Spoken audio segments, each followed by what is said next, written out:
the CyberHub bunker and studio, you're tuning in to the CyberHub podcast. And now for your host and CISO, James Azar.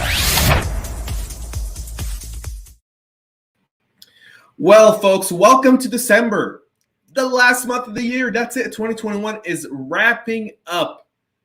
Good morning, good afternoon, good evening, wherever you may be in the world. The countdown for many who celebrate Christmas has officially begun. 23 days and counting until Christmas Eve, right? So, like we're counting to spend time with our loved ones, many are counting, cyber criminals are counting on the fact that we're going to be spending money online. Something very interesting, by the way, before we get into today's show. I was looking at the Cyber Monday sales, and Cyber Monday sales were down 28% year over year. So that means one of two things. Either people left online and went to the stores. We don't know those numbers yet. Or people aren't buying. One of two things. Either or, very interesting statistic. Keep that in mind. Holiday tip number one for the year. Use a prepaid card. Don't use something attached to your bank account. Many credit card companies, by the way, will issue you an online-only card. It's virtual. You get it in your email. You can put it on your phone. You can use it whenever you want, and it only charges the amount that you're using. So if someone steals it, they can't charge. You get notified, right? Something to keep in mind if you don't want to go through the hassle of using the card that you may pay a lot of other stuff with, and then if it gets compromised, you're going to have to go and replace all of that because that's just a pain in the back end. So that's just a holiday tip. Now, happy Hanukkah to everyone. It's tonight is the fourth candle for Hanukkah. So very exciting. All right. We are live on Facebook, LinkedIn, YouTube, Twitter, Twitch. Thank you, everyone, for tuning in. Please make sure to subscribe, follow, like, share today's show. Good morning to Mr. John Della Cruz, and happy first of the month indeed. Good morning to Eddie from Big Dallas, Texas, and Arnez. Good morning to you as well. Top of the morning to everyone, folks. Busy show today. We're going to talk about some new ransomware gangs. We're going to be talking about the FBI. Which messaging app should you be using? We're going to talk about that because the new document just lets you know what the FBI can do. And man, oh man, is it chilling. I saw it yesterday. I was like, I've got to put it in the show today. Don't go anywhere. We're going to talk about that here in just a moment as well. A DNA company has a breach that compromises 2.1 million people, including socials and DNA. We'll talk about that impact as well. And Europol goes on another round of getting cyber criminals in lockup. So, and disrupting that criminal supply chain as well. Good morning to Bob, who's joining us from an awesome airport lounge. Thank you for being with us, Bob. You're probably drinking stale airport coffee. Meanwhile, I've got my beautiful double espresso, which I'll be drinking right here with all of y'all this morning. What are you guys drinking? By the way, like, what are you drinking? You guys coffee people, Red Bull people, tea? I don't know. My Illy double espresso, coffee cup, cheers. David B., thank you for being here, and good morning to you, good sir. Let's kick off with this one. The Yanluowang ransomware that's targeting U.S. financial corporations. Security researchers with Symantec believe that the ransomware is operated by a threat actor that was previously affiliated to the Five Hands group. There's a bunch of similarities there. We'll get into that here in just a moment. The Yanluowang has been used in a series of targeted attacks since October against large organizations, despite being a new, seemingly undeveloped piece of malware. As part of the attack, the adversary also employed an ad find for reconnaissance. According to Symantec, the Yanluowang ransomware is now being used by a threat actor that has been mounting targeted attacks against U.S. corporations since at least August of this year. The TTPs employed by the adversaries appear similar to those used by Thief Flock ransomware operators, suggesting the threat actor might have switched to a new malware family. ThiefLock, which is a ransomware as a service, was developed by the Five Hands group, and Symantec believes that the former ThiefLock affiliate might be looking to operate Yanluowang now. The assumption is based on the custom password recovery tool of open source network scanning tools and of free browsers and attacks. However, the two ransomware families do not appear to be sharing authorship, according to Symantec. As part of the recently observed attacks, PowerShell is employed for the download of various payloads onto the compromised machine, and RDP is enabled in the registry for remote access to the compromised machine. The ConnectWise remote access tool is also being deployed. The attacks employ @find to query Active Directory and identify systems of interest for lateral movements. Soft-perfect network scanner is also used, along with various credential stealing tools, including GrabFF, GrabChrome, Browser Passview, and Key Thief. Symantec also identified the use of screen capture and file exfiltration tools and the presence of a Cobalt Strike beacon on the systems of one of the organizations, with the use of tools such as Proxifier PE. So definitely something to keep in mind. Keep that in mind. This is targeting specifically financial organizations. It's an immature malware, and you might be asking yourself, why would they do that now? Well, they're hoping immature malware into sophisticated companies would be just enough to not get recognized by the layers of security, right? So if you can get in immature, where it doesn't seem like it's going to hurt you at all, and then you're able to gain persistence, you're able to do that. We talked about it yesterday similarly, and it's really something to keep in mind when we talk about these types of ransomwares and how these threat actors operate, especially against financial institutions, folks. Keep that in mind. We'll move on to criminals increasingly using RTF template injection techniques in phishing attacks. So one of the key things, RTFs, no one ever uses it, right? There's no reason for anyone to open an RTF. I can't think of a good business use for an RTF at all. Like, why not just use Word or Excel or PowerPoint or Google Docs? Just makes no difference. But however, 3 different state-sponsored threat actors aligned with China, India, and Russia have been observed adopting a new method called RTF Template Injection as part of the phishing campaigns to deliver malware to targeted systems. The RTF Template Injection is a novel technique that is ideal for malicious phishing attachments because it is simple, allows threat actors to retrieve malicious content from a remote URL using the RTF file. This is according to Proofpoint.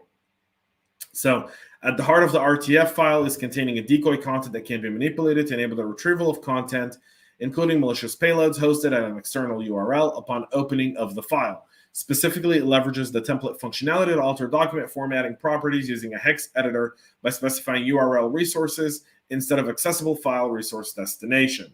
So you can kind of see a little bit of that. But differently, the idea is if they can send you, if they can send malicious Microsoft Word documents to targeted systems that appear entirely innocuous but are designed to load malicious payloads via the template feature remotely, that might get picked up. But the RTF is, if it's open via Microsoft Word, the application will proceed to download the resources from the specified URL, applying to displaying the content, meaning they've just weaponized your system. And that's significant. Now, one thing I did understand is the reason RTF is used in that part of the world is travel agencies use it for plane tickets. I did not know that. Someone actually just pinged me this information as I'm talking. So Proofpoint said it observes template injection RTF files linked to APT groups Do Not Team, Gamerdon, and Chinese-related APT actor dubbed TA423 as early as February of last year. They're utilizing this against entities in Pakistan, Sri Lanka, Ukraine, and others operating in the deep energy water exploration in Malaysia and via defense themed and other country lines. You can see RTF. Block it. Guys, block RTFs in your organization. Makes life so much easier. Just block it. If you're using Office Suite, don't let that be an attachment that gets into your environment. I guarantee you one thing. Once you block it, no one's ever going to come and say, we can't do business because of RTF. Whoever's going to want to use RTF will convert it to a PDF or a Word doc, and they can send it that way. Do not allow RTFs into your environment. Seems pretty basic, but in some parts of the world, like I said, apparently travel agents use that to send plane tickets to their customers, which is just lets you everything you need to know about the travel industry at this point. Which messaging app should you trust? Earlier this year in January, I talked about the fact that I quit WhatsApp, right? And my life's been happy. I quit WhatsApp. I quit Twitter. And this week has kind of been a confirmation that I made the really right decision.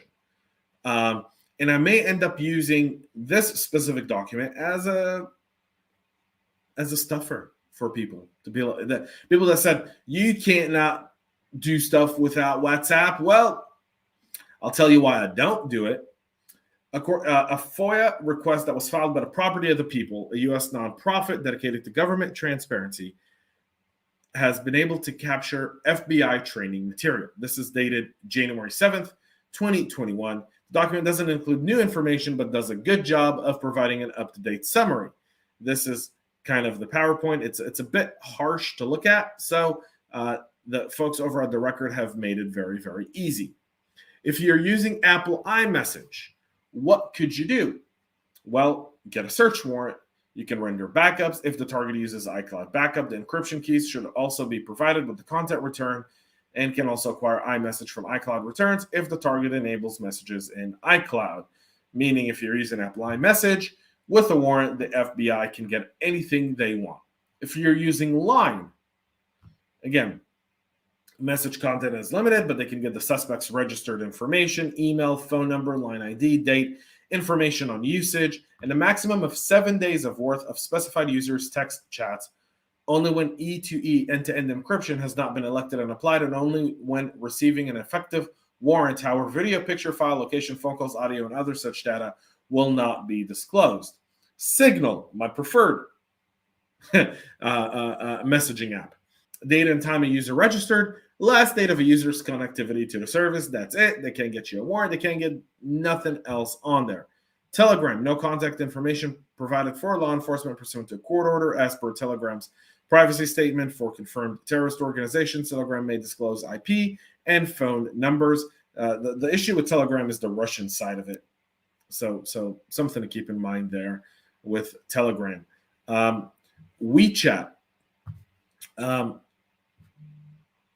Owned by China. China has everything on it. Like, if you trust WeChat, I pity the fool. I've got a bridge in Brooklyn to sell you if you trust WeChat with anything. The U.S. uses it, but they preserve, but they can't provide records for accounts created in China, but they can provide records for any other account that's not created in China because that's the China module, right? So keep that in mind, meaning that China will send operatives to the U.S. with accounts created in China. So if the FBI goes and says, hey, we need the subpoena, the WeChat information for user X, they go, oh, well, that's a China account, not a U.S. account. We can't really give you these records.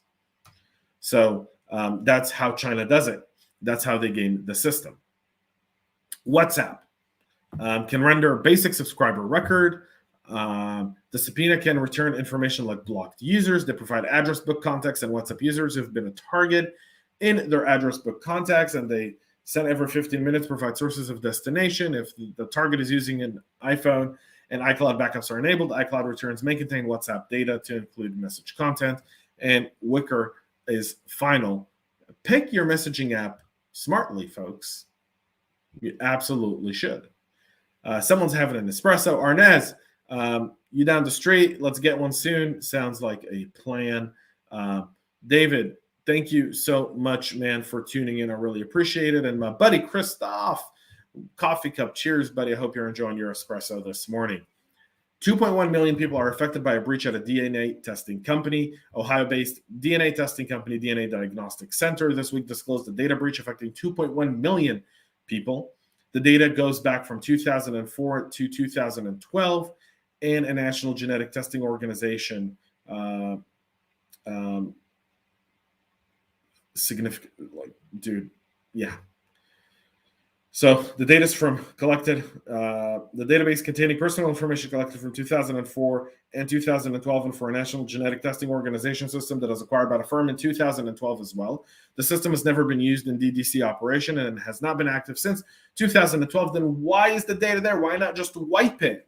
DDC has determined that the criminals may have copied certain files and folders between May and July of this year. They're disclosing it now in November. The data breach notification posted on the company's website does not provide any other details regarding the attack, but information submitted to the main AG office shows that the incident has impacted more than 2.1 million individuals.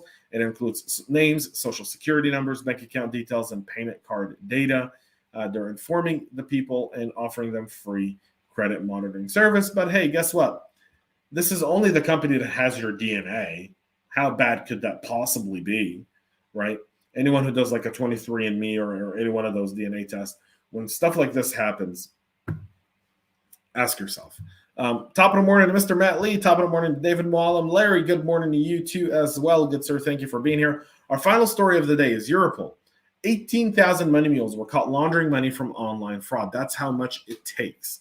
Of that, 18,351 people who were identified, 1,803 were arrested in an operation called EMMA 7. As the name suggests, EMMA stands for European Money Mule Action Operation. It's the 7th, with the first that took place in 2016.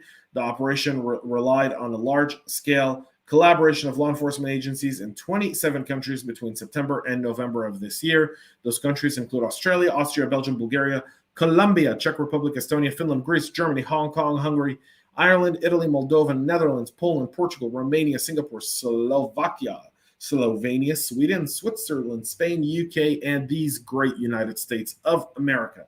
During these 2.5 months, 2,500 individual investigations led to collecting evidence and intelligence relevant to illicit online profiting and their sources.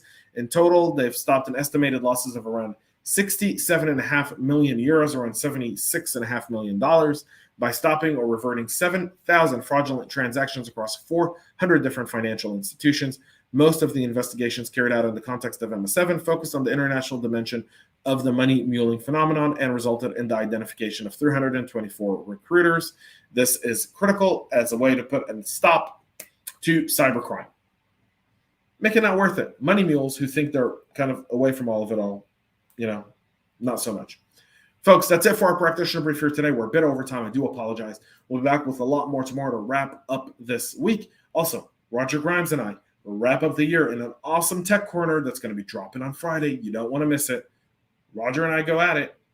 We have a very, very interesting conversation. A lot more on that coming on Friday. Until then, have a great rest of your day.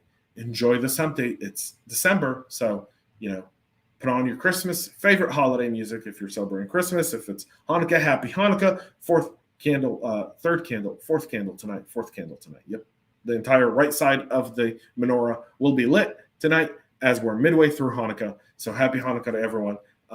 Merry Christmas. Happy holidays to all of you. Counting down till Christmas Eve and the New Year's. So till tomorrow, great rest of your day and stay cyber safe. We love feedback, so make sure to connect with us on social media and subscribe to our podcast on your favorite podcast listening platform.